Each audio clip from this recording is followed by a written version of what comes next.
He's finally doing the right thing. My mother-in-law texted me on the morning of my wedding. Everything's off. I almost dropped my phone, but when I arrived at the ceremony, it quickly turned into a disaster for them. I should have known something was wrong. There had been signs. My future mother-in-law, Clarel, never really liked me. She'd act sweet when my fiancé, James, was around, but whenever we were alone, she made it clear she thought I wasn't good enough for her son. She always questioned my wedding choices, hated my dress, and complained about the venue I picked. She kept pushing her own ideas, and when I didn't agree, she'd sulk like a little kid.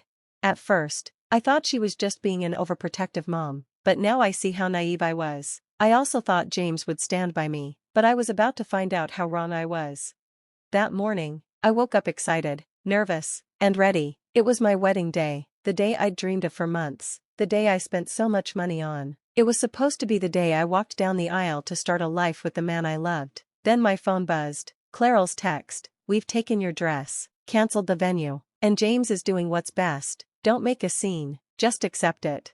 At first, I thought I was still dreaming. My head felt dizzy, and my stomach flipped as I read the message 3 times before it hit me. I jumped out of bed so fast, I almost fell. My heart was racing. I immediately called James, voicemail. I called my maid of honor, Lucy, no answer. I called the venue, and a hesitant voice on the other end said, "Oh, yes, James called early this morning and canceled everything. I'm so sorry." My hands were shaking. This couldn't be happening.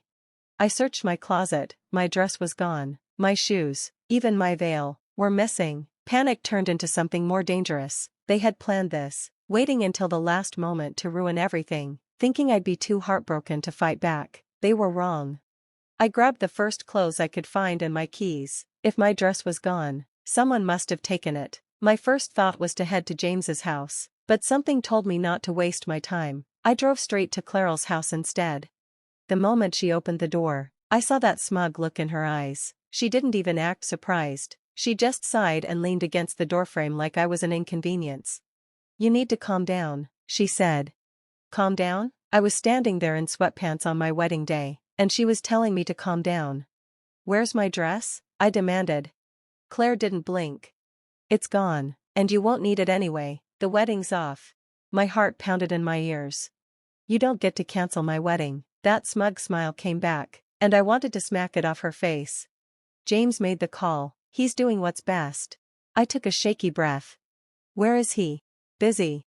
I don't know how I didn't scream or break something. I realized I wasn't going to get anything out of her, so I left. But I wasn't done. If Clarel had gone this far, there was no way she just cancelled my wedding. She must have done even more. A bad feeling twisted in my stomach, and I had to find out the truth.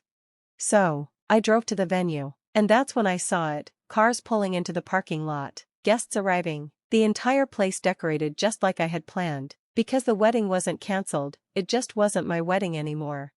I got out of my car and walked inside without anyone stopping me. People. I recognized the people who were supposed to be at my wedding, smiling, chatting, taking photos, like everything was normal. I walked through the doors and into the main hall, and that's when I saw her, Jenny, wearing a wedding dress. My wedding dress. My whole body froze, and my vision blurred with pure anger. Jenny had been my friend once. She was always close to James, but I'd ignored the flirty jokes, the way she touched his arm, the lingering stares when she thought I wasn't looking. I'd been too trusting, and now there she was, standing with my fiancé at my wedding, wearing the dress I chose, acting like I never existed. The hurt hit me so hard, it felt like I couldn't breathe. James stood beside her, calm like this was totally normal, not like he had just done the most insane, cruel, humiliating thing possible. That's when I realized it. This wasn't something last minute. This had been planned. James had let me spend months organizing this wedding, sending invites, paying for everything, all while secretly planning to marry someone else. He thought I'd just wake up, find it all gone, and quietly disappear, but they clearly didn't know who they were dealing with. I stood there as the guests laughed and found their seats, completely unaware this wedding was stolen. Claire, James's mom, was at the front, glowing like she had pulled off the perfect scheme. Jenny touched my veil, trying to look all sweet and innocent. And James? He didn't even look guilty. He didn't seem to care where I was, because he was in on it. Something inside me snapped. I didn't cry, I didn't run. I felt this weird calm take over. They had taken my dress, my man, My wedding, but I was still standing, so I straightened my back and walked forward. People started to notice, some turned their heads, I caught a few whispers. Nobody stopped me until I got to the front row. Claire locked eyes with me, and for the first time, I saw real fear. She jumped up and stepped in front of me like she could stop me from ruining her perfect little day. "You need to leave," she said sharply. I smiled, an actual smile. "I think I'll stay." Whispers got louder, guests started whispering. My cousin Nina's eyes were huge. Then I spotted Lucy, my maid of honor, my best friend. The look of guilt on her face hit me like a punch. Betrayed by James, by Jenny, by Claire, and now Lucy. That one hurt the most. Lucy opened her mouth, probably to make some weak excuse, but I wasn't about to listen. Claire forced a fake, sweet smile. "You weren't invited," she said. I laughed, loud and sharp. "Really? Because last I checked, this is my wedding." James turned to face me. He looked blank, but his eyes gave him away. There was panic behind them. Jenny went pale. All eyes were on us now. James stepped forward, trying to keep his cool. "Let's not do this here," he said quietly. I tilted my head. "But this is exactly where you wanted to do it, isn't it?" I looked around. "Since you've been planning this behind my back?" Jenny clutched his arm like she could stop the truth from crashing down. "Look, we didn't," she started. I cut her off. "Didn't what, Jenny? Didn't steal my fiancé? Didn't slip into my dress? Didn't wait like a snake for me to be out of the picture?" She opened and closed her mouth but said nothing. I looked at James, my voice steady. "How long?" I asked. He said nothing. "How long have you two been planning this?" Still nothing. Jenny finally stammered. "It just happened." I gave a short, cold laugh. "Oh, it just happened? So you just accidentally fell into my dress and into my fiancé's arms?" Claire let out a loud sigh. "Stop making a scene." I turned to her. "This was all you, wasn't it?" She didn't deny it. I nodded slowly, feeling colder by the second. "You know, Claire," I said softly as I stepped closer, "I was ready to put up with you, for James, but now?" I leaned in and whispered just for her, "Now I'm going to ruin you." She flinched. That felt good. Finally, James spoke, too calm. "It's over, just let it go." "Let it go?" I said, and that's when I pulled out my phone. "Fine, let's tell everyone what's really going on." I pressed play. Claire's voice rang out through the speakers. "We've taken your dress, the venue is cancelled, and your fiancé knows what's best." Then James's voice followed. "Babe, I'm sorry, but my mom is right. You're just not good enough. Jenny is better. She'll be a real wife."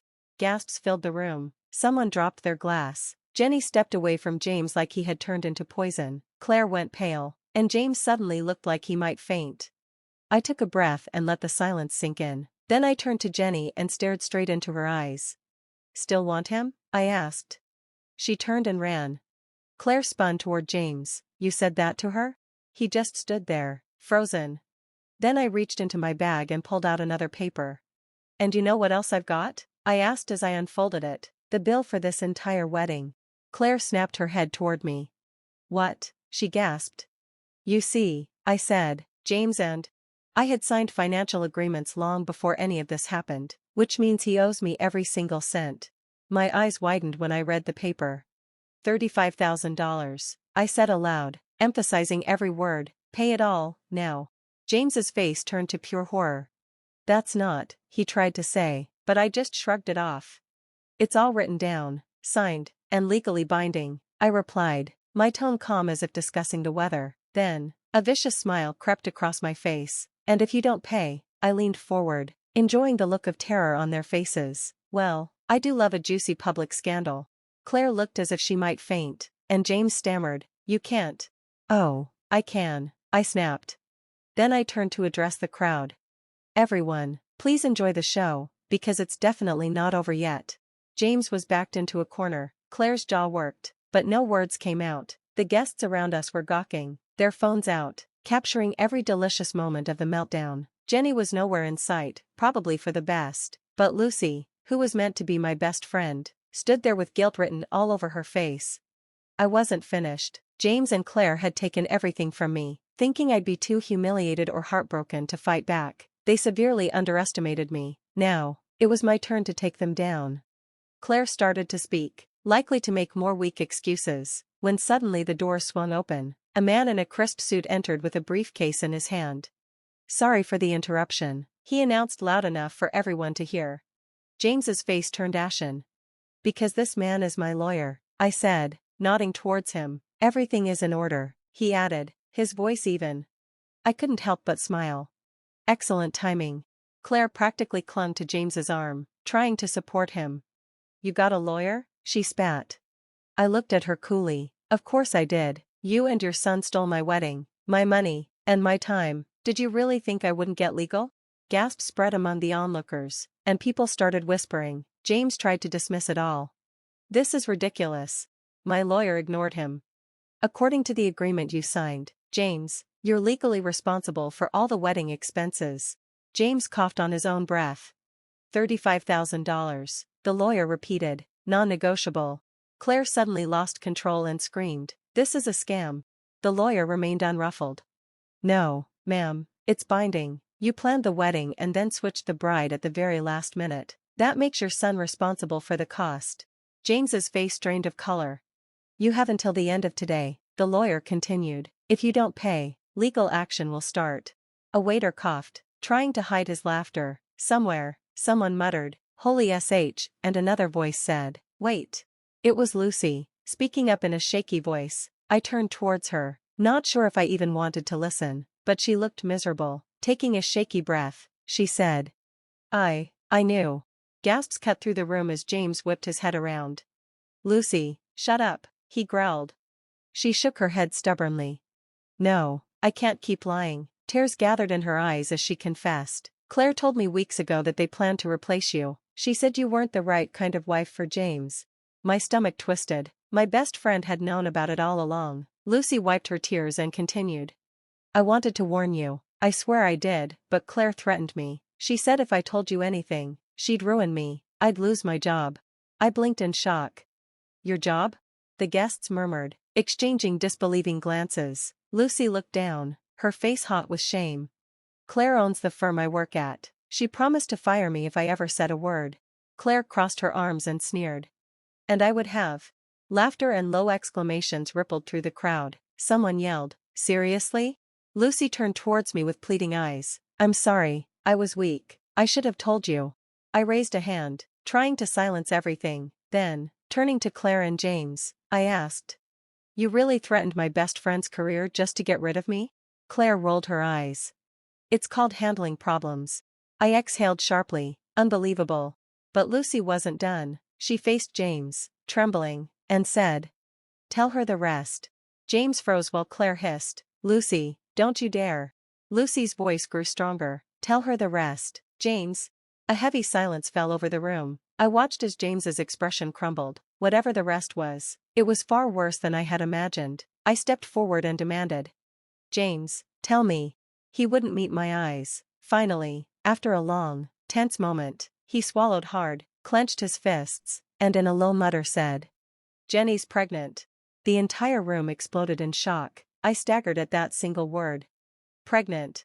I heard gasps, then a sudden hush, and a murmur of outrage. Jenny, my friend, had not only stolen my fiancé and my dress but had hijacked my wedding, and now she was carrying his child, and they expected me to just disappear. James looked regretful, as if a simple apology might fix everything. I glanced at Claire. "So that's why you wanted me gone?" I asked quietly. "So Jenny was giving your son an heir?" "An heir?" I barked a short, bitter laugh. James cringed. "I didn't plan for this to happen," he tried to explain. "Stop," I ordered, "just stop." I turned to the crowd and announced, "Let's have a big round of applause for James and Jenny, expecting a baby after completely betraying me." Someone actually clapped, and a voice near the back joked about needing more popcorn. James looked devastated, and Claire was fuming. I was so done with all of them, I thought. I then looked at my lawyer. "Are we done here?" He nodded, and I continued, "I'll take it from here." "Perfect."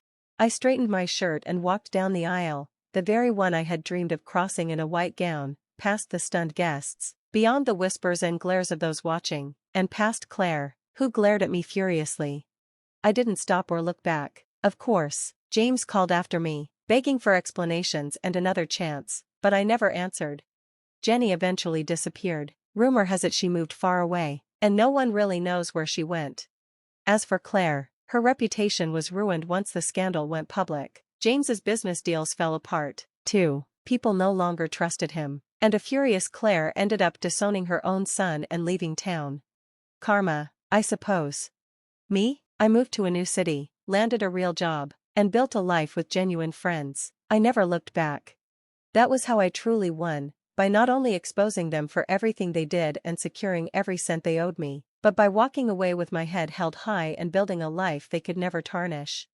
Now, whenever I remember that day, Claire's text, the betrayal, the chaotic ceremony, I feel nothing but an overwhelming sense of peace. And honestly, that peace is the sweetest revenge of all.